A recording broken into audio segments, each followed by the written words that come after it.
Anio riavako alahady fahatelopolo aprila taona 2024 alahady fahatelo manaraka ny pasika ary mbola ibanjinantsika hatrany loha hevitra manao hoe ny herin'ny fitsanganan'ny tompo sampana VFL no hitarika antsika ny amin'izao fanompoam-pivavahana izao melohan'izany andeha ataontsika ny hira amin'ny tanan'ny firaisana.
Tomboina ho aminareo mandrakariva ny fahasoavan'ny tompontsika ray zanaka fanay masina.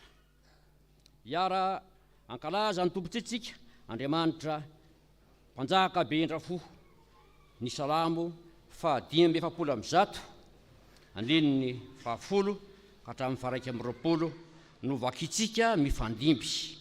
Salamo 520 andininy fahafolo ka hatramin'ny faraika amby roapolo. Fakina amin'ny anaran'ny tompo manao hoe Jehova ô mideranao ny asanao rehetra ary ny olona masina misaotra anao.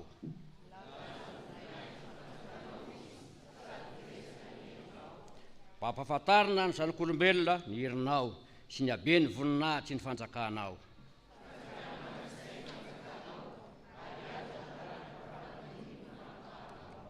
Jehova manohana zay rehetra efa ho lavo sy mampitraka zay rehetra mitanondrika.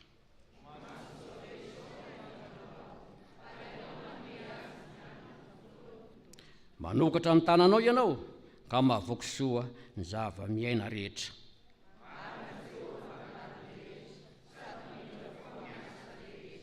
Jehova dia akaiky ny zay rehetra miantso azy, dia zay rehetra miantso azy marina tokoa.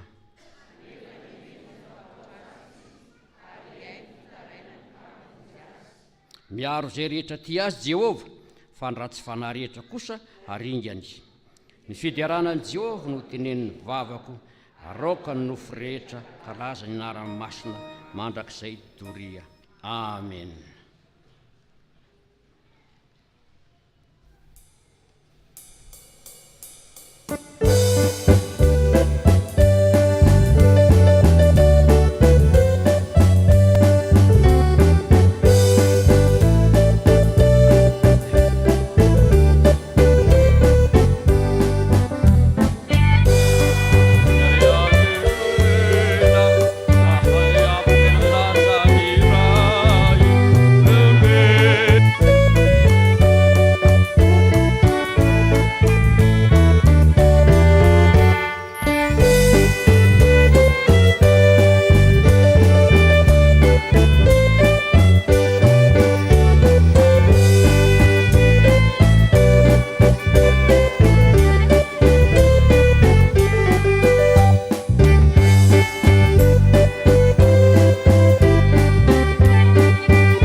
mivavaka atsika tompoko, midera, mankalaza, manandratra anaranao avy indrindra zay tompo. Andriamanitra tsara ianao, mpanao tsara ianao, manomana ny tsara indrindra ianao, dia mifiainana mandrakizay ao anay, zay efa iainanay ao anatinay ao. Tompo, miteza ary ianao, hanatrika feno ny fanompo-pivavahana ataonay izao.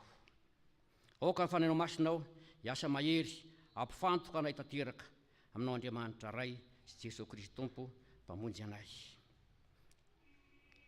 Mangataka anao koa zay tompo ho an'ireo mpiara mivavaka aminay, tsy afaka noho ny antony samy hafa. Ao ny mbola miazakazaka makaty amin'ny tempolo masina, ianao natanteraka ny dia ny ara amin'ny ratsy rehetra. Ao ny donam-pahoriana, tompo ianao nampitraka an'izy ireny, androtsaka mandrakariva eo aminazy amin'ny fanantenana mba tsy hamofo izy ireny. Eo nentin'ny fahalainana sy ny zavatra maro. Andriamanitra tsara ianao, samborinao izy ireny, tsy avelanao izy ireny, tsy tonga koa eo amin'ny fanekena zay nataony tamin'ny badisa sy tamin'ny confirmation. Tompo, apetraka feno aminao koa ny sampana misy eto amin'izay tontolonay izao, ho sampana velona hanatanteraka ny adidy sy andraikitry ny rehetra voninahitra ohatrandry. Hamasino feno ny torojery rehetra manontolo, ary angatanay aminaran'i Kristy Tompo ny vavaka saby pomboninay mivavaka nampianaranao fahiny manao hoe rainay zay ny an-danitra, ho hamasinina ny anaranao, ho tonga ny fanjakanao, atao ny sitraponao, ty tany tahaka ny an-danitra. Meo aneny io ny hanina sahaza ho anay, tahaka ny namelana izay meloko taminay, ary izay mitondra anay amin'ny fakapanahy, fa manafanay amin'ny ratsy, fa anao ny fanjakana sy ny hery, ary ny voninahitra mandrakizay. Amen. Mahazo toerana tompoko.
dia mbola faly miarahaba ny fiangonana amin'izao marain'izao amin'ny anaran'i Jesosy Kristy Tompo, mangataka ny ankizy sy ny tanora rehetra hitsangana.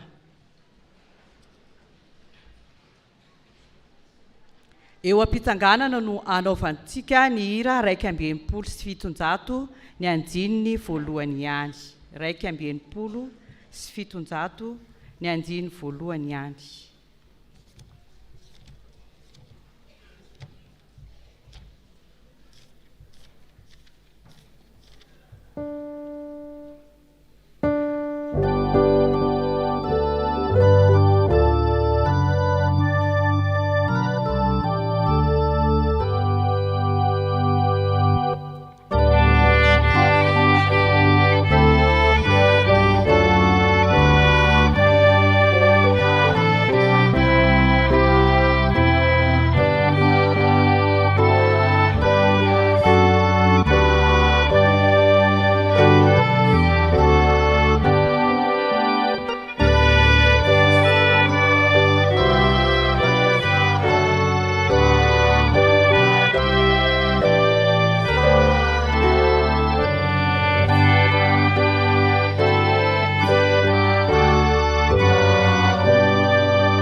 Iaraka hivavaka isika. Misaotra anao izay ry Tompo Andriamanitray satria nahazo indray ny fotoana ho an'ny ankizy sy ny tanora. Ny tenin'Andriamanitra izay omenao anay dia sakafo ho an'ny fiainanay tokoa ary entinay miatrika ny ho avinay manontolo. Mangataka ny fanenao masina izahay hitoetra ty anatinay tsirairay avy, ahafahanay mandray sy izay rehetra afatra tianao ambarany amin'ny teninao. Dia mitenena ry tompotsianay araka ny fombanao amin'ny anaran'i Jesosy Kristy. Amen.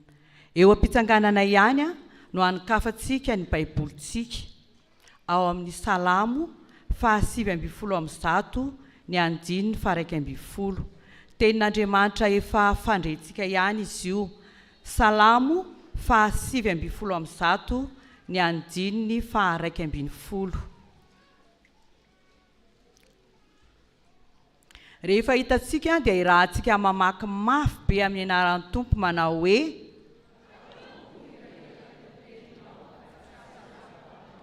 ato am-poko ny raiketako ny teninao mba tsy hanotako aminao. Petraka ary sika. Ny tenin'Andriamanitra dia zava-dehibe indrindra eo amin'ny fiainantsika rakizy, satria io no fototra hijoroantsika sy hiainantsika. Tsy tanteraka nefa izany raha tsy ampitoerina ao am-po, ampidirina ao am-po mba hahazahoantsika ny fandresena. Tantara kely no hozaraiko mba hanamafisana izany tenin'Andriamanitra efa mahazatra antsika sy rentsika matetika izany. Dia tantara ny Koto. I Koto dia mpianatra sekoly alahy tena mazoto tokoa ary mihoatra noho ny namany. Tsy vitany mazoto izy fa tena mahay sy mahazo mari-pakasitrahana isaky ny dingana lalovana. Faly tokoa ny mpampianatra ny Koto noho izany vokatra tsara asehony izany. Mahazo mari-pakasitrahana foana izy isaky ny dingana izay vitany. Indray andro dia namangy azy ny mpitandrina tany an-tokantranony. Faly ery ny mpitandrina mahita an'ireto mari-pakasitrahana marobe mipetaka amin'ny rindrin'ny trano misy azy. Hoy indrindry pastera tamin'ny Koto: midira amin'izay ry se ho mpianatra katekômena fa efa tonga ny fotoana amin'izao Tsy namaly Koto. Nandeha ny fotoana, teny ihany Koto. Nitombo foana ireo mari-pakasitrahana azony tamin'ny fianarana tenin'Andriamanitra sy ny fianarana sekoly alahady. Mbola mitaona azy ihany inga mpitandrina. Ahoana ihany ry Koto mbola tsy hanao katekômena foana ve se? Tsy namaly izy. Zao ry Koto 30 cm sisa dia azony se famonjena. Tsy mazava amiko pastera ny tianao ambara. Zany 3 cm sisa hoy aho dia azony se famonjena. Rehefa eso tsara fa 3 cm ny elanelany vavany se sy ny fony se.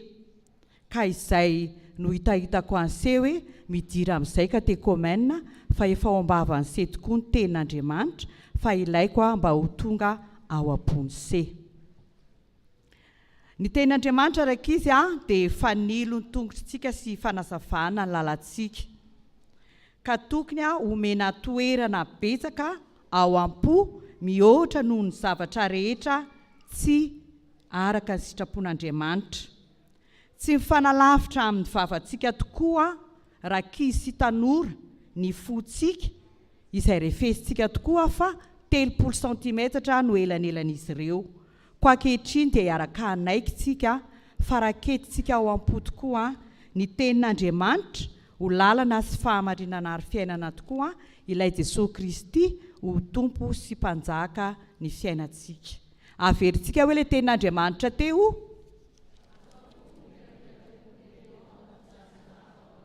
Amen. Ho an'Andriamanitra ireny ny voninahitra. Mbola hivavaka isika. Tompo Andriamanitra eo miara-manaiky izahay ankehitriny fa ny teninao tokoa dia fanilo ny tongotray sy fanazavana ny lalanay. Ampiditra izany antsy am-ponay izahay Jesosy ka ome hery sy tanjaka ary tario lalandava mba tsy ho varim-bariana amin'ny zavatra sy ny rehaka izao tontolo izao fa hitoetra ao aminao Jesosy Kristy tokoa ary ianao no voalohany antsy am-ponay mba ahaizanay miseho fa izahay dia mpianatra sekoly alahady manoloana ny fiainany rehaka izao fiainana izao. Amin'ny anaran'i Jesosy Kristy no anaovana izany vavaka izany. Misaotra ray o. Amen.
Amaky ny soratra masina isika izao ka ny vakiteny voalohany dia araka izay hita ao amin'ny bokin'ny Daniela.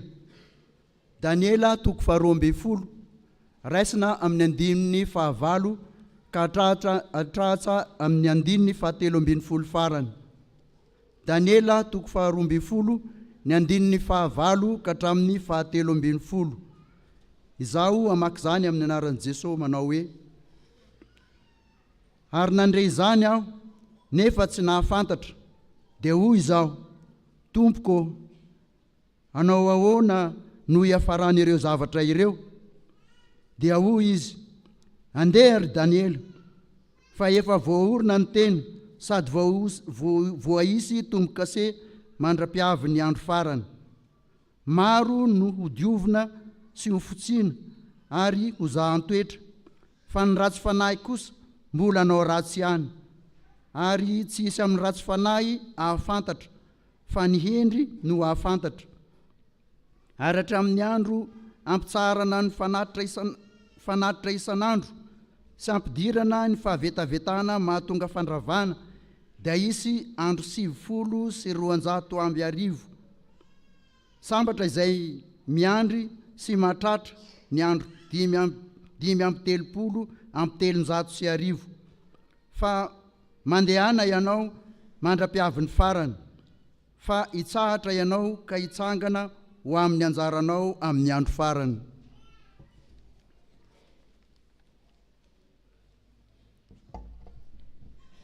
Mbola ho tohizantsika ny famakiana ny soratra masina, izany dia ho hitantsika amin'ny Korintiana 2, Korintiana 2 toko 15, andiny 2:7 ka hatramin'ny 7:7. Korintiana 2 toko 15, andiny 2:7 ka hatramin'ny 7:7.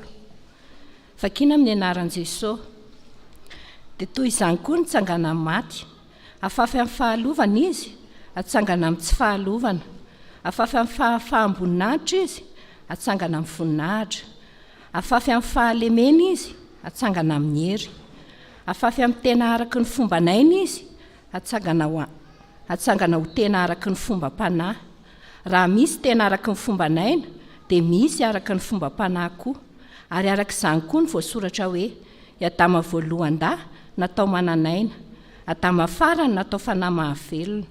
Anefa tsy izay amin'ny fanahy no voalohany, fa izay amin'ny mananaina, dia vao izay amin'ny fanahy. Ny olona voalohany avy amin'ny tany dia tany, ny olona faharoa dia avy any an-danitra. Izay amin'ny tany dia tahaka ilay amin'ny tany, ary izay any an-danitra dia tahaka ilay any an-danitra. Ary toy ny tondrantsika ny endriky ny amin'ny tany, no tondrantsika ny endriky ilay any an-danitra.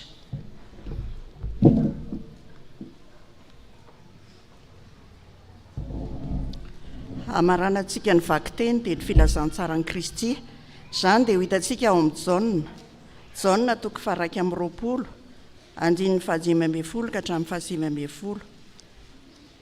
Jaona toko 2:20, andiny 5:10 ka hatramin'ny 5:10 ka hatramin'ny 7:10. Rehefa hita dia ao am-pitsanganana ao nandraisantsika ny teny. Izaho hamaky azy amin'ny anaran'i Jesosy Kristy. Ary rehefa nisakafo izy, dia hoy Jesosy tamin'ny Simona Petera, Simona zanak' Jaona, moa fitiavanao ahy mihoatra noho ny fitiavany reto? Dia hoy izy taminy, eny tompoko, ianao mahalala fa tsy ianao aho. Dia hoy izy taminy, fa ano ary ny ondrikeliko. Hoy indray izy taminy fanindrony, Simona zanak' Jaona, moa tiava ahy ianao? Dia hoy izy taminy, eny tompoko, ianao mahalala fa tsy ianao aho. Dia hoy izy taminy, andraso ary ny ondriko.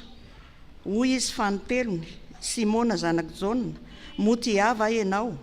Dia nalahelo Petera satria izy nanao intelo taminy hoe, moa tiava ahy ianao? Ka hoy izy taminy, tompoko, ianao mahalala ny zavatra rehetra, fantatrao fa tsy ianao aho. Hoy Jesosy taminy, fa ano ary ny ondriko.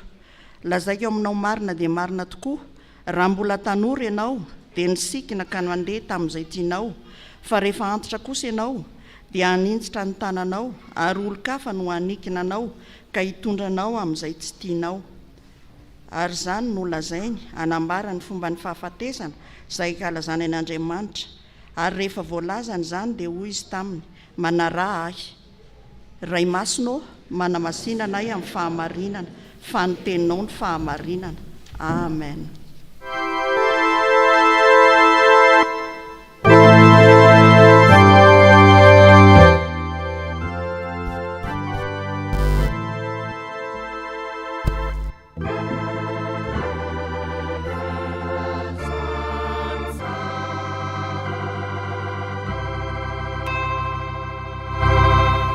mbola hiary vavakantsika tompoko.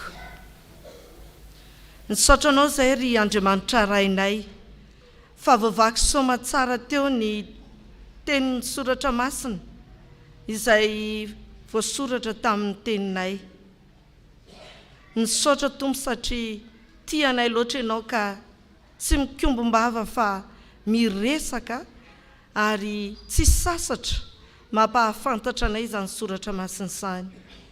Ankehitriny Andriamanitra fanamasino dia mangataka anao izay ameno anay tsirairay avy satria mbola hitondra ny hafatra ao ny mpanomponao izay voatendry ho amin'izany. Ka ny fananao masina ameno ny fonay ahaizanay mitahiry ny hafatra ao ka mba hitondra fiainana vaovao anay, anananay ilay hery ny fitsanganan'ny tompo tamin'ny maty, anafaka anay amin'izay endrim-pahafatesana rehetra eo amin'ny fiainanay. Dia tsisy ho mpiainy mpanadina izahay ka hamitaka ny tenanay tompo fa tena ho mpiainy mpankatoa.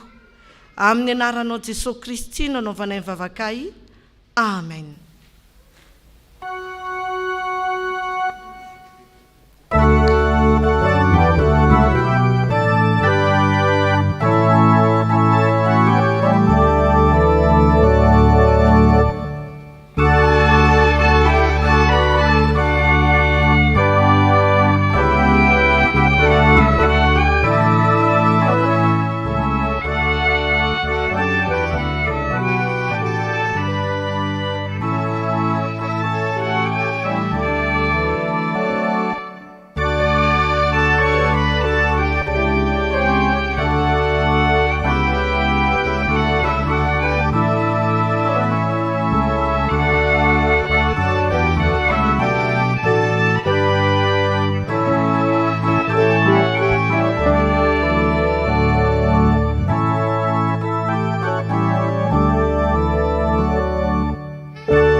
ho amina rehetra ny fahasoavana mba ny fiadanana avy amin'Andriamanitra raintsika sy Jesosy Kristy tompontsika. Jaona 2:20.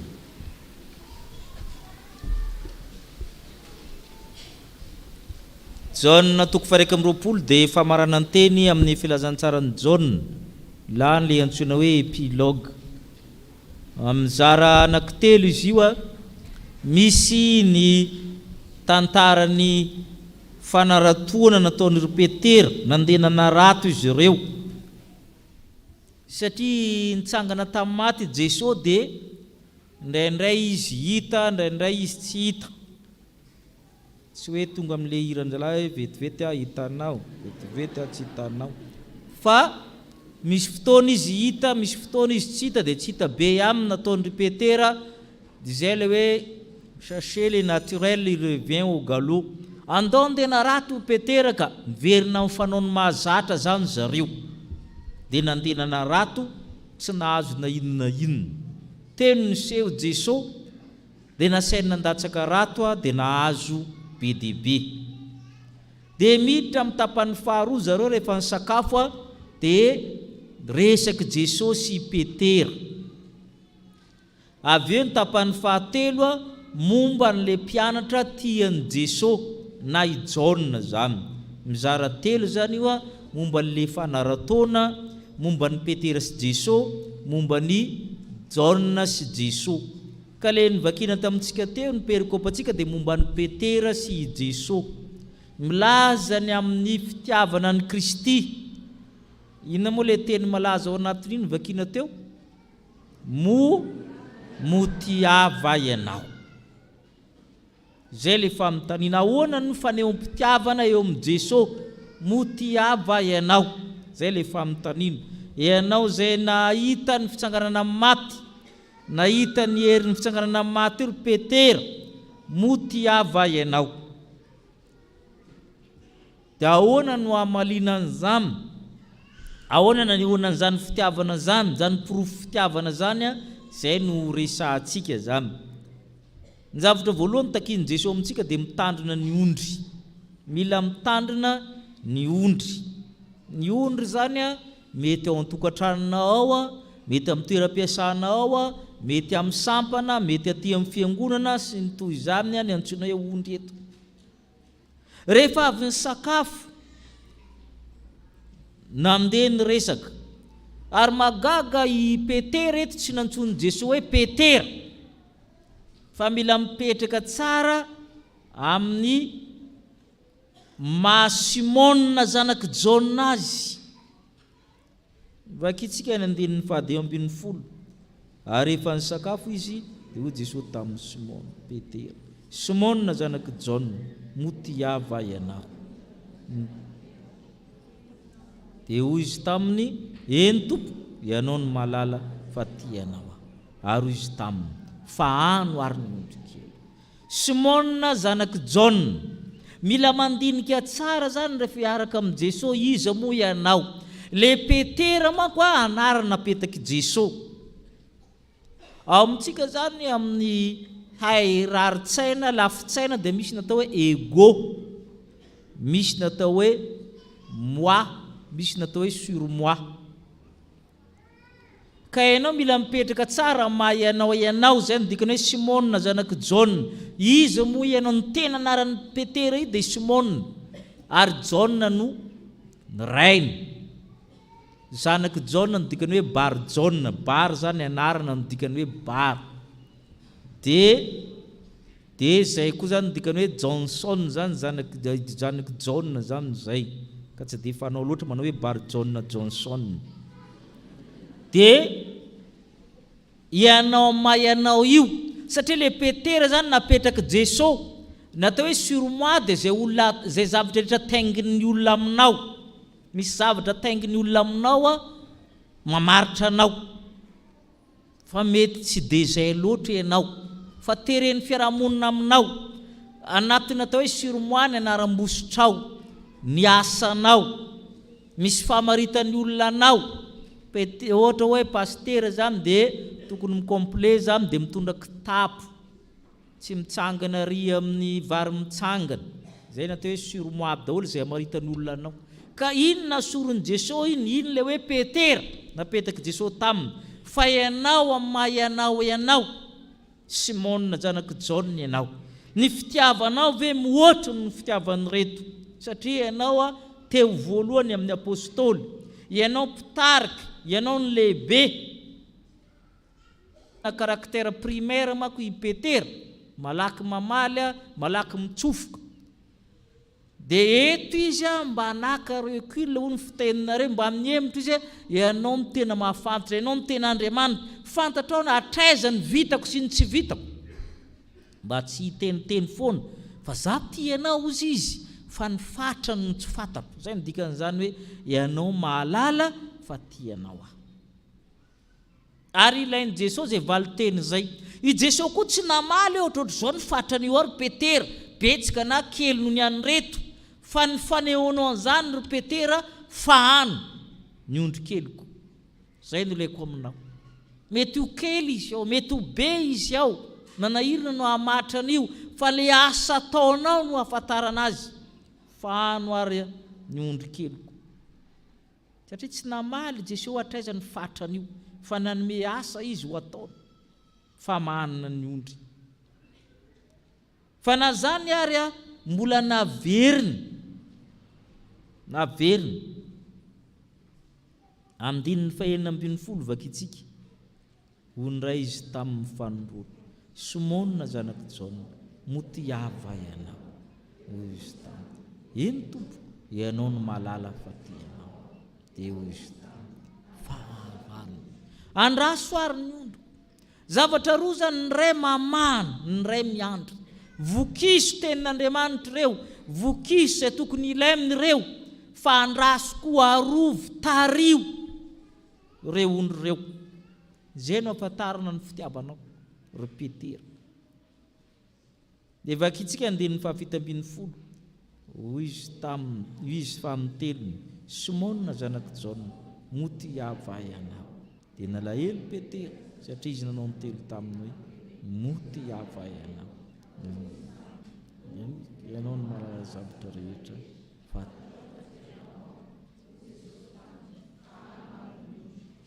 nanontaniana intelo i Petera satria moa izy naninona intelo tany aloha nanda intelo manahirina ihany miteny hoe tamin'ny ianao ny kôtikôty tao hipirina amin'ny tany dia indray sasany ray mandeha zara ary izy manaiko izy ndray mbola amin'ny tany fandroany fantelony eo amin'ny tany tsara aloha amarino tsara aloha zay ny amin'ny Jesosy amarino tsara aloha satria Petera eny efa nanao fanakemponoana le fantatsika ianao Kristy zanak'Andriamanitra velona ianao ny manana miteny fiainana mandrakizay da vo izy nitsokandara izay mamiteny amin'ny tanina tsara ianao hoe tena anao ny ao am-ponao ao tsy hita fa sehoe amin'ny asa fiandrasana amin'ny ondry io ny ondry keliko ny amdian'ondry zay jereo tsara fa na impito aranao mamaly ny tompoka le ataonao mijereny inona tsara no ataonao amin'le fitiavana inona no ataonao le ataonao zany no tena jereny ary nandray manahirana amin'ny fiaina amin'ny olona satria misy olona tsy havanana miteny hoe tiako ianao fa amin'ny asa ny anonan'izany le asa zany no tena zava-dehibe fa misy olona ndray mitena an'izany foana fa izy tsy hanitsy aninona zay koa zany jerena tsara ary le fiandrasana ny ondry tsy zavatra mora akory eto zany misy fifindrahana asa inona moa ny asan'ny Petera taloha mpanarato zao izy asaina miandro ondry ny manarato rehefa ampy ny fitaovana dia zay ihany atsipina an-dranomasina dia miandro mahazo ianao fa ny miandro ondry sarotra miaraka amin'ny ondry ianao mamelona mikarakara mitsabo miady amin'ny ambody sy ny sisa fa raha manarato ny toetrandro ny teny adivanao fa mafy koa zany miala amin'le mampanarato mifindra mampiandrondry misy zavatra mikisaka zany ao anatin'izany fanoana fitiavana zany misy zavatra mikisaka ary zay koa ny amin'ny fitiavana zany na fankatiavan'olon-droa ary taminao mbola mitaditady azy le nanarato fa rehefa azo io andrasanao tahaka ny ondry io ary vao tsy manao asan'ny mpiandrondry ianao dia tsy izy satria mbola anarato hafa rindreno dia efa miandrondry ianao zao jerentsika ny toetra ny mpiandrondry Ezekela fa 4:30 Ezekela fa 4:30 amin'ny voalohany hatramin'ny fahaenina rehefa tsy voakarakara ny ondry dia ireo ny zavatra mitranga Ezekela toko fa 4:30 amin'ny voalohany hatramin'ny fahaenina vakitsika ary tonga tamiko ny teny Jehova nanao hoe ry zanak'olona maminany amelezina ny mpiandrony Israely eny maminany ataovy aminy hoe zao no lazain'i Jehova tompo loza ny mpiandrony ondrony Israely zay mamaha miteny tsy ny ondry va amin'ny tokony andrasan'ny mpiandrony ny taviny dia aminareo ny volony tafinareo ny nafahany vononareo ny ondry tsy mba nandrasanareo tsy manatanjaka ny malemy ianareo na manasitrana ny marary na manamatra ny folaka na mampody ny roana na mikatsaka ny very fa loza loatra ny fampanompoanareo azy dia miely izy satria tsy misy mpiandry ary rehefa miely izy dia tonga rembiny bibidia rehetra mirenireny eny an-tendrombohitra sy eny amin'ny avoana ndraindraina rehetra ny ondriko eny amin'ny taminy rehetra no elezany ondriko ka tsy misy mitady na miay azy zany no asaina anehoana ny fitiavan'i Kristy irahiny ianao hijery ny ondry tsy misy mpiandry tsy amono ny ondry na anambaka azy fa ampitafy azy hikarakara azy amonjy ny fanahy zay le resahana eo mikisika miankavia amintsika Jeremia toko fa 3:20 Jeremia na Jeremia toko fahatelo amby roapolo. Andininy voalohany koa hatramin'ny fahaefatra. Jeremia toko fahatelo amby roapolo andininy voalohany hatramin'ny fahaefatra. Vakitsika ary. Loza an'ireo mpiandry izay manimba sy mampiahaka ny ondro fiandroko Jehova. Koa izao la Jehova Tompo Andriamanitra ny Israely. Ny amin'ireo mpiandry izay miandro ny oloko. Ianareo fa nampiahaka ny ondroko sy nandronjonondrona azy, fa tsy nanolokolo azy. Koa indro valiko ianareo no faratsy nataonareo Jehova. Ary zaho anangona ny ondroko sisa avy any amin'ny tany rehetra izay nandroako azy, ka ampodiko any amin'ny safiandrasana izy. Dia tombo sy amaro izy ary nendrim-piandro azy aho, ka iandry azy ireo ka tsy atahotra na vadim-poditsony izy sady tsisy very o Jehova. I Jeremia koa ny rana nananitra ny mpiandro ondry, mampiaka, mandronjondronjona. Ary ny lehibe indrindra dia ao amin'ny Jaona toko 10 milaza ny toetra ny mpiandry tsara izay fantatsika loatra. Jaona toko 10 ny andininy 1:10. Jaona toko 10 ny andininy 1:10. Ahoana izy ny tompo? Izaho ny mpiandry tsara, ny mpiandry tsara manolotra ny ainy amonjy ny ondry. Izay ny tadiavin'ny tompo amin'ny Petera, miandry mitandrina noho n'Andriamanitra. Ny fitiavana amin'ny bokin'ny Solomona ny mpifankatia dia hoarina amin'ny mpiandry ondry. Ny fanehoam-pitiavana dia hoarina amin'ny mpiandry ondry hatrany ao amin'ny Baiboly. Tianao ny zanakao andraso tahaka ny miandry ondry. Tianao ny ray aman-dreninao andraso tahaka ny miandry ondry. Tianao ny olon-tianao andraso tahaka ny miandry ondry. Tianao ny fiangonanao ny sampana andraso tahaka ny miandry ondry. Io ihany ny fanehoam-pitiavana amin'ny Jesosy. Izay mahatonga azy miteny hoe nona tsy nitafianareo, tsy nanan-kitafy tsy nitafianareo, nona tsy nomenareo aminy, tanantranomaizina tsy nivanginareo. Satria ny fitiavana dia aseho amin'ny fitiavan'ny mpiandry ondry. Ny fitiavana. Karaha te hanao fitiavana ny Kristy ianao dia andraso ary ny ondriko izy izay foana navalina ianao. Fa ano ary ny ondriko. Mitandrina ny ondrin'Andriamanitra. Fa ny faharoa dia izao, manaraka an'i Jesosy Kristy. Mitandrina ny ondrin'i Jesosy Kristy, manaraka an'i Jesosy Kristy. Ny ondry manko tsy dia roahana oatra ny omby fa tarihina. Ny ondry dia tarihina fa tsy dia roahana loatra. Matoa ilay ondry roahana madiditra izay. Izay no hitantsika amin'ny andininy Jaona toko 10. Rehefa mivoaka izy dia mialoha azy. Mba jerentsika hoe Jaona toko 10 ny andininy 7 sy ny 9. Jaona toko 10 andininy 7 sy ny 9. Vakitsika aminaran'ny tompo. Ary izy no voain'ny mpandroaha. Ary ny ondry mihaino ny feo. Ary tsy tena ondrony tokoa dia antsony amin'ny anarany, ka entiny mivoaka. Rehefa moaka ireo rehetrareo izy dia mialoha azy. Ary ny ondriny manaraka azy satria mahalala ny feo. Ny ondry teo amin'ny zanak'Israely tany Palestina fahizay dia misy toerana anankiray atao hoe anklona takan'izany na vala. Ka ny amin'ny tanàna kely anankiray dia ny olona manana natao hoe valabe.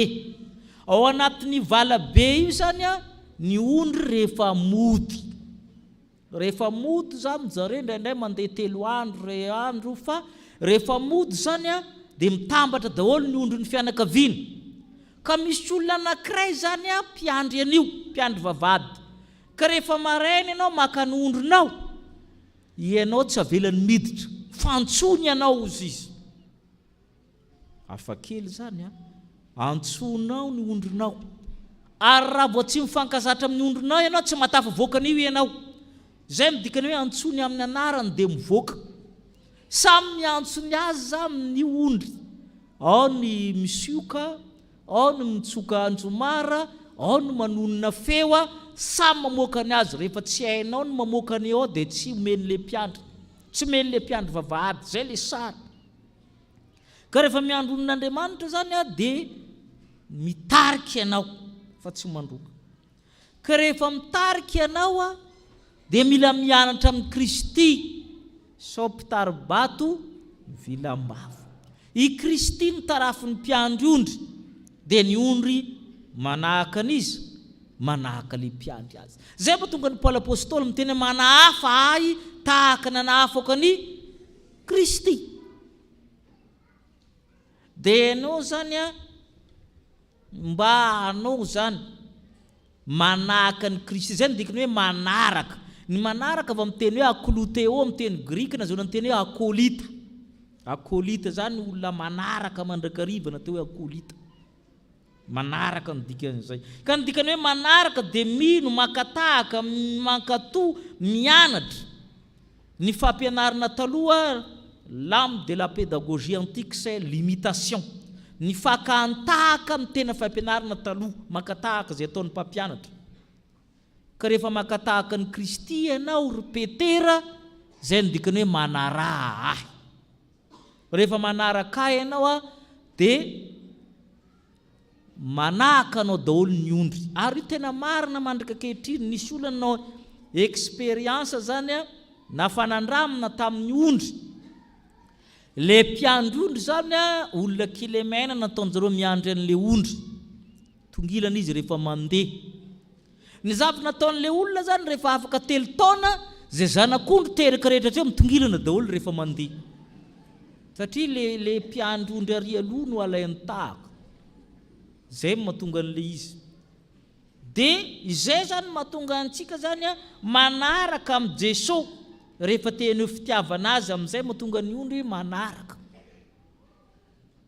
tsy manao le anankiray manao copie-coller dia izy lehilahy lehibe be volombava izy zanao copie-coller antatiana ozy izy tsy mety le izy tsy mety le fanarahana zany satria le manaraka eto tsy le feo ihany fa na ny fihetsika natahaka an'izany zay mahatonga ny Kristy mitena amin'ny Petera hoe ianao ry mbola tanora ange ianao miseho milay daholo rehefa samy tanora fa rehefa aveo ianao a tsy afaka tsony a fa tsy maintsy manaraka amin'ny Kristy ianao a satria i Kristy dia mampianatra koa ianao i Kristy miaritra koa ianao Kristy maty koa ianao ry Petera olo-kafa nanikina anao a hitondra aminao zay tsy tianao atao ho vonoiny olona koa ianao ry Petera amin'ny fanarahana ahy ankalazan'Andriamanitra ianao amin'ny fahafatesana ny fahafatesan'i Jesosy tamin'ny azo fijaliana natao hoe voninahitra sy fisandratana amin'ny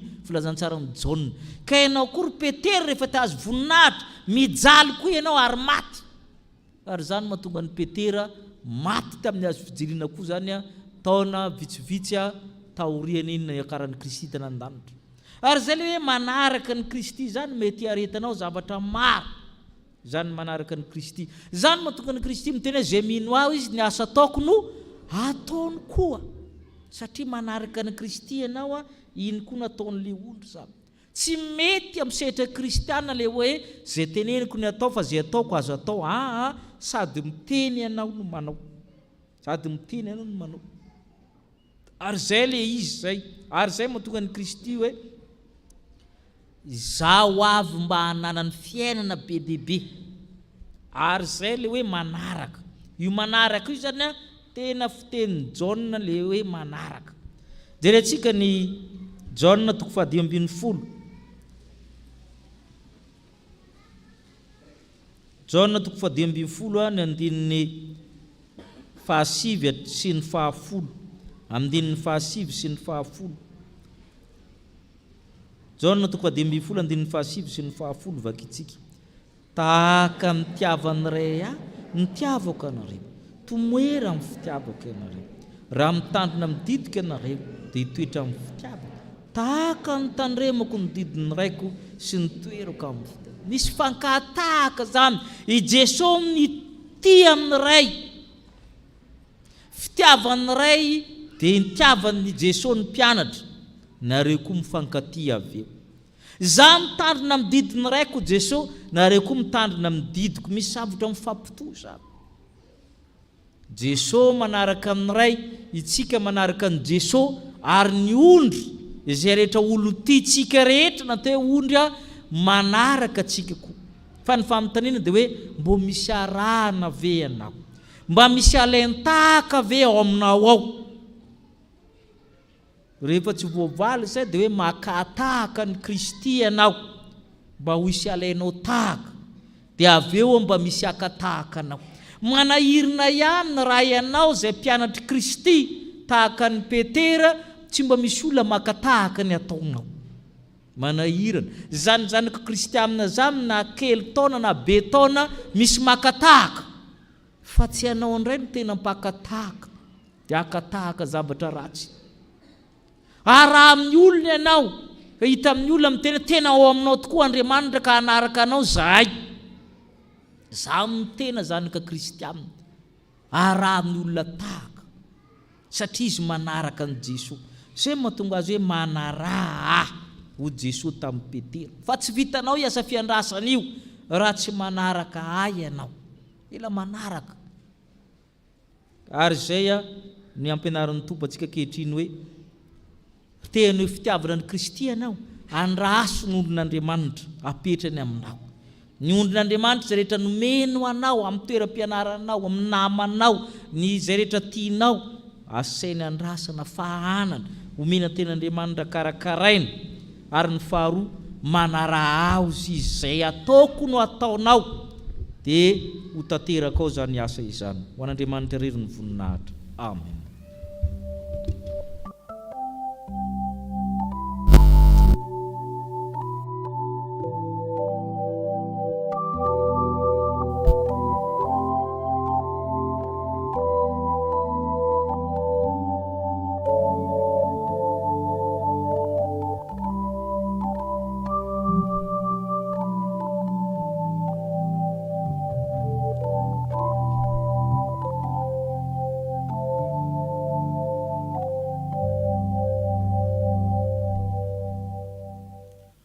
Ivavaka isika Andriamanitra rainay eo misaotra anao izahay satria Andriamanitra be fitiavana ianao ary Andriamanitra mpamonjy anay masina ny teninao ka tokony hankatoavinay sy velomanay izany teninao izany ko ankehitriny Andriamanitra nambarana taminay fa ianao Andriamanitra dia maniraka anay hitandrina ny ondrinao eo amin'ny sehatra rehetra manomboka eo amin'ny tokantranonay sy amin'ny fiarahamonina izay misy anay ary firenenanay nambarana taminay Andriamanitra fa mitaky fitiavana izany fiandrasana ondrinao izany mitaky fitiavana izany asanao izany satria maro ny zavatra izay tsy zaka maro ny zavatra izay aretana kanefa ianao Andriamanitra dia manome toky anay fa ianao no momba anay ary ianao no maniraka anay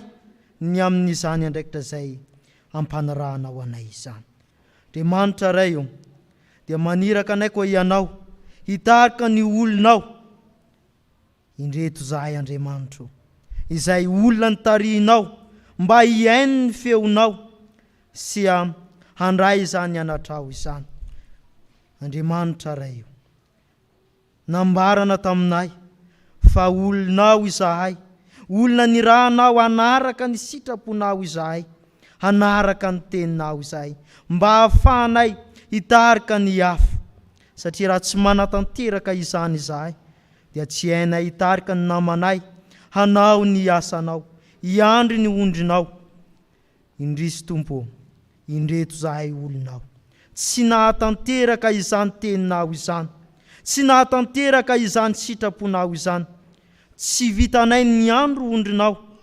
nankahala azy ireny nataonay ny aty tamin'izy ireny nataonay endrika ny tsy fahampiampitiavana izany tsy ampy fitiavana izahay indrindrandrindra ny amin'ny asanao izay irahanao anay izany tsy mahay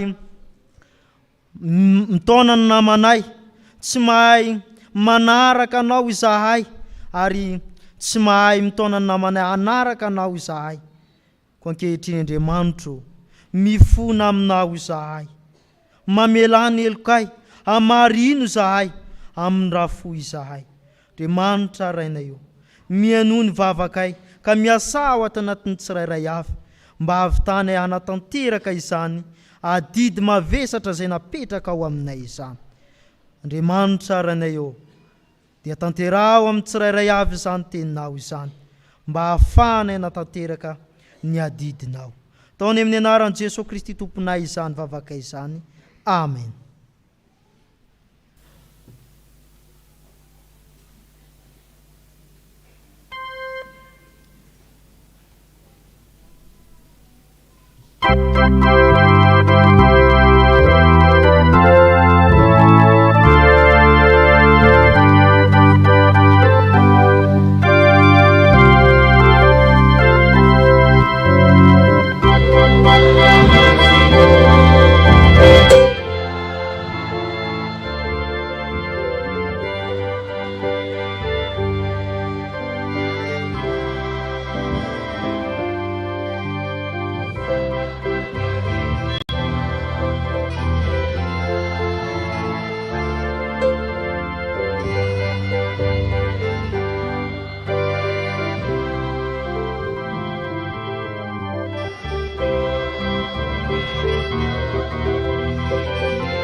Tianao ny tompo vonina anarina antsika amin'ny fitiavana izy. Nitsangana indray ny teny somafaly fa mafany fahotantsika izy. O ny tompo aminao, fiadanana ho anareo, tahaka ny ray anaraka anareo kosa. Raiso ny fanamasina na elokiza amin'ny velanareo dia ho voavela izany.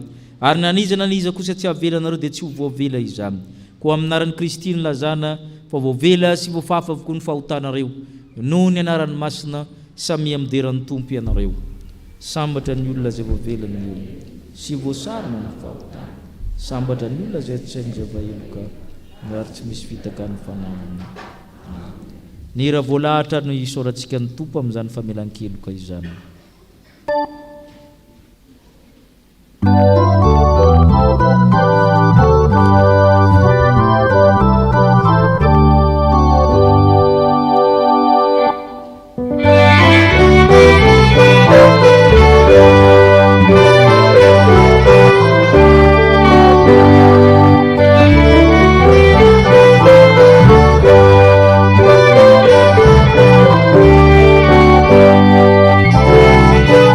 you.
mivavaka fangatahana izao isika ry havana mivavaka isika.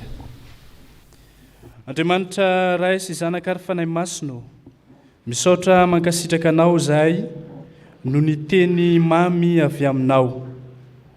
Andriamanitra mangataka aminao zahay, Jesosy Tompo ry Kristy velona, mangataka aminao zahay mba ataovy aty anatinay ny ho tianao, ny ahay mitianao, ary dia mba haneo izany fitiavana anao izany izahay eo amin'ny fiainanay, hitandrina ny ondrinao, anaraka anao amin'ny zay rehetra hitarihanao anay.